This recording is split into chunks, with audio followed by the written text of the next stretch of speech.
Unfair assessment when you look at some of the numbers. For example, inherited a 7.8 unemployment rate, went down to 10 unemployment rate in October of 2009. Do you think that's a fair criticism of him, sir? Well, you go back to the first 2 years of this administration, and you just, as a member of the minority who really couldn't affect much, you just really had to wonder, where was the laser-like focus that, say, a Bill Clinton would have put on the economy? We had an administration that was doing everything under the sun, but being concerned about jobs after making those promises in the inaugural address. We watched in the Joint Economic Committee members of the president's team come in, Christina Romer, Lawrence Summers, and honestly, they seem lost at sea. The stimulus passed immediately. Wasn't that one of the first things that happened? I mean, the stimulus was a big thing. Yeah, the stimulus passed, and what have we found out in the years since then?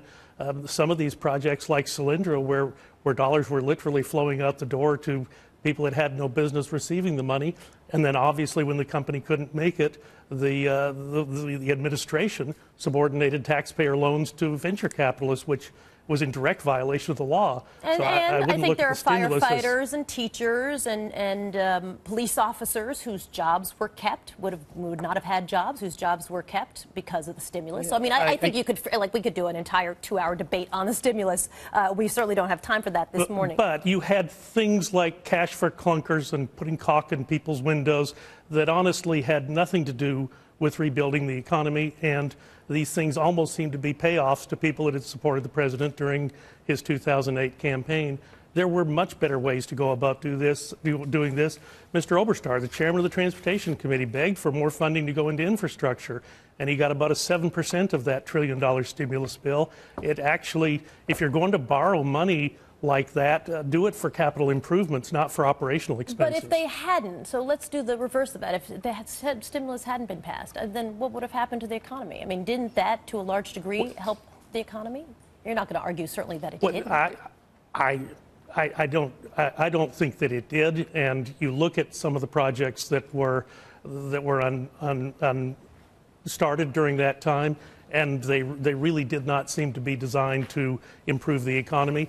The other aspect that was unfortunate during those first 2 years is they spent so much time, the administration spent so much time trying to link health care to the economy and in order to get the president's health care law passed. But honestly, when you look back at it, this has been one of the things that has inhibited the recovery.